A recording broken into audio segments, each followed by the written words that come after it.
Om Swastiastu. Selamat pagi Bapak dan Ibu dimanapun Anda berada. Perkenalkan nama saya Ibu Tiasa. Saya adalah seorang guru dari SD Negeri 5 Mas Gianyar Bali. Nah, pada kesempatan kali ini saya akan berbagi mengenai pengalaman saya yang saya dapatkan di platform Merdeka Mengajar ya, di pelatihan mandiri dengan tema Merdeka Belajar. Nah, dalam tema tersebut saya sudah mempelajari 5 modul Bapak dan Ibu ya. Modul pertama yakni mengenali diri dan perannya sebagai pendidik ya. Yang kedua mengenai mendidik dan mengajar. Yang ketiga mendampingi murid dengan utuh dan menyeluruh ya. Yang keempat mengenai mendidik dan melatih kecerdasan budi pekerti. Yang kelima mengenai pendidikan yang mengantarkan keselamatan dan kebahagiaan. Nah, oke, masing-masing modul saya akan jelaskan apa saja sih pemahaman saya di modul tersebut seperti itu ya. Nah, ternyata Bapak dan Ibu di modul pertama Bapak dan Ibu saya belajar bagaimana sih cara mengenali diri dan perannya sebagai seorang pendidik tentunya. Nah, sebagai pendidik tentu sudah seharusnya mampu mengenali karakteristik dan kebutuhan siswa-siswi kita ya Bapak dan Ibu ya. Akan tetapi hal yang paling mendasar juga harus dimulai dari diri kita sendiri. Apakah kita sudah paham kelebihan dan kekurangan kita masing-masing Bapak dan Ibu. Nah, selanjutnya kita menggunakan kekuatan atau kelebihan tersebut Bapak dan Ibu ya untuk meminimalisir ya, meminimalkan kelemahan diri di kita dalam mendidik dan mengajar siswa-siswi kita baik di sekolah maupun di luar sekolah. Oke, nah hal apa saja yang bisa dilakukan? Ada banyak sekali Bapak dan Ibu ya, apalagi di era digitalisasi ini seorang guru bisa mengikuti berbagai pelatihan ya fintech ya, menggunakan media komputer, handphone dan lain sebagainya ya sebagai sumber pembelajaran tentunya. Oke, pada modul ini juga ada sub-subnya juga ya. Yang pertama mengenai modul 1 ini, sub yang pertama mengenai apa peran saya sebagai seorang guru. Pastinya seorang guru harus tahu nih perannya sebagai guru itu atau pendidik itu seperti apa ya. Nah, dunia pendidikan khususnya pembelajaran yang kita lakukan, kita harus terus berinovasi Bapak dan Ibu ya, mengembangkan pembelajaran yang menarik. Bagaimana kita membuat anak didik kita itu mau mengikuti pembelajaran ataupun mengembangkan dirinya mencapai tujuan pembelajaran yang mereka inginkan atau yang kita inginkan seperti itu ya. Nah, di sini peran guru adalah sebagai pendamping atau motivator, bisa seperti itu ataupun fasilitator ya, lebih tepatnya seperti itu. Nah, dengan ide-ide yang lebih inovatif dan kreatif ya. Nah, yang sub yang kedua adalah ingin menjadi guru seperti apa sih saya? Apakah saya ingin menjadi guru yang mungkin galak, tegas, ataupun menakutkan seperti itu ya. Nah, terdapat istilah dari orang-orang terdahulu Bapak dan Ibu ya, guru kencing berdiri, murid kencingnya berlari seperti itu. Ya, artinya seringkali siswa terinspirasi dari Bapak dan Ibu tentunya sebagai role model ya pembelajaran di kelas Bapak dan Ibu ya. Nah, agar siswa bisa meneladani dari setiap sikap dan perilaku baik serta pola pikir kita yang inovatif, menginspirasi dengan harapan mereka menerapkan dalam kehidupannya sehari-hari tentunya. Nah, saat ini inovasi pembelajaran sangatlah penting Bapak dan Ibu, menciptakan suasana belajar yang menyenangkan, nyaman tentunya. Selain menyenangkan, nyaman dan menarik ya, yang selalu akan ditunggu-tunggu oleh siswa kita seperti itu. Nah, selanjutnya kita akan masuk pemahaman saya di modul kedua. Nah, modul kedua ini sangat menarik buat saya Bapak dan Ibu ya, yakni mendidik dan mengajar. Waduh, mendidik dan mengajar ya. Nah, di modul ini ada submodulnya juga ya. Jadi mendidik menyeluruh ya yang pertama. Nah, selama ini kita yakin Bapak dan Ibu dan percaya bahwa pendidikan merupakan tempat bagi siswa menyiapkan bekal menghadapi masa depan seperti itu ya. Jadi mereka datang mengikuti pendidikan untuk menyiapkan dirinya melewati atau mencapai impian-impian mereka, cita-cita mereka ya Bapak dan Ibu ya. Nah, Sejauh mana kita bisa menginspirasi, sejauh mana kita bisa membangun karakter mereka Bapak dan Ibu? Untuk jawabannya kita bisa melihat kembali aktivitas selama kita mengajar di kelas Bapak dan Ibu ya. Apakah sudah sesuai ataupun tidak sesuai Bapak dan Ibu. Nah, selanjutnya kita akan masuk di submodul kedua mengenai pendidikan selama 1 abad. Waduh, selama 1 abad panjang sekali ternyata ya.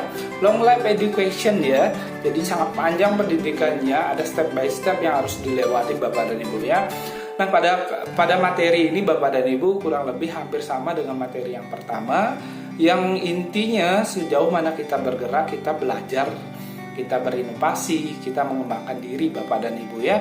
Kemudian memenuhi kebutuhan belajar siswa-siswi kita, yang mana hakikatnya dari belajar adalah belajar tanpa henti ya, long life education tentunya. Nah, kemudian di sub 3 Bapak dan Ibu menjadi manusia yang secara utuh.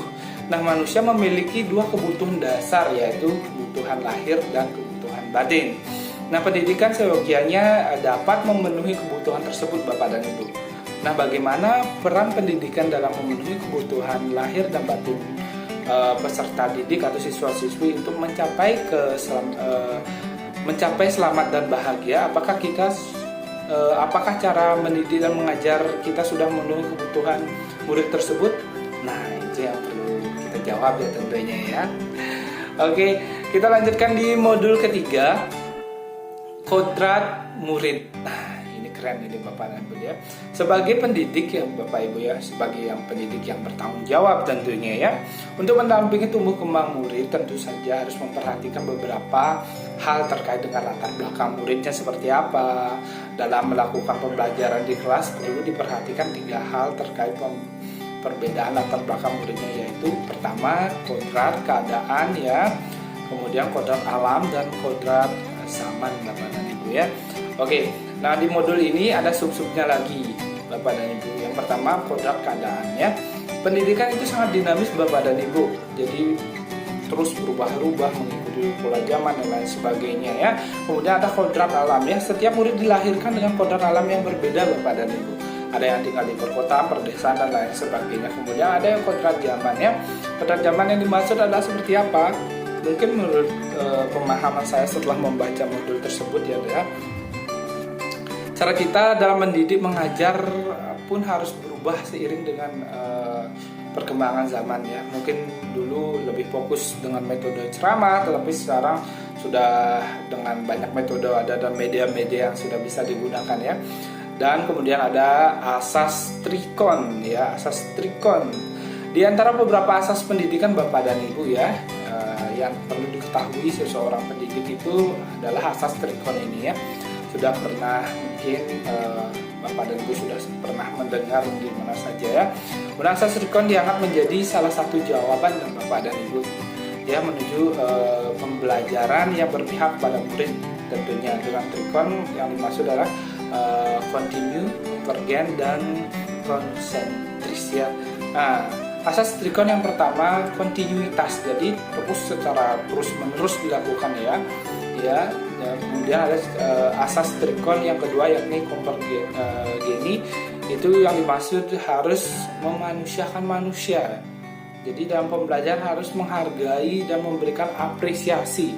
Misalkan seorang murid dia mampu menjawab pertanyaan kita dengan baik, tentunya kita akan apresiasi dengan menggunakan reward mungkin, silakan, atau mungkin menggunakan pujian, tapi jangan terlalu sering Bapak dan Ibu ya. Kemudian ada yang namanya asas trikon Bapak dan Ibu. Asas trikon itu apa sih sebenarnya asas trikon? Nah, asas trikon Bapak dan Ibu ya, asas trikon yang ketiga ini maksud saya ya, konsentris ya. Yang dimaksud pendidikan itu harus menghargai keberagaman. Jadi kita berbeda ya. Jadi karena keberbedaan tersebut sehingga kita disatukan di satu ruang kelompok belajar tentunya seperti itu ya. Nah, oke, itu dia di modul 3. Kita lanjutkan di modul 4 Bapak dan Ibu, mendidik dan melatih kecerdasan budi pekerti. Yang pertama apa sih itu budi pekerti Bapak dan Ibu ya? Di sini sudah dijelaskan pada modul yang pertama Bapak dan Ibu ya. Setiap peserta didik memiliki kecerdasan berpikirnya masing-masing ternyata Bapak dan Ibu ya. Kecerdasan berpikir peserta didik kita mengembangkan budi pekerti atau watak murid tidak hanya dibentuk di sekolah ternyata, tetapi juga dalam keluarga dan lingkungannya seperti itu. Nah, kemudian yang kedua mengenai teori konvergensi dan pengaruh pendidikan. Ya, teori ini berpendapat bahwa hal yang dominan dalam pendidikan anak adalah faktor bawaan atau hereditas ya. Dalam hal ini setiap anak membawa potensi yang diperoleh secara genetis Bapak dan Ibu ya. Mungkin dari keturunan keluarganya memang seorang penyanyi misalkan seperti itu, jadi anaknya secara tidak langsung lebih gampang untuk diajari bernyanyi seperti itu nih. Dan kemudian kita masuk di modul 5 Bapak dan Ibu ya. Modul 5 yakni pendidikan yang mengantarkan keselamatan dan kebahagiaan. Yang dalam modul ini ada beberapa submodul ya.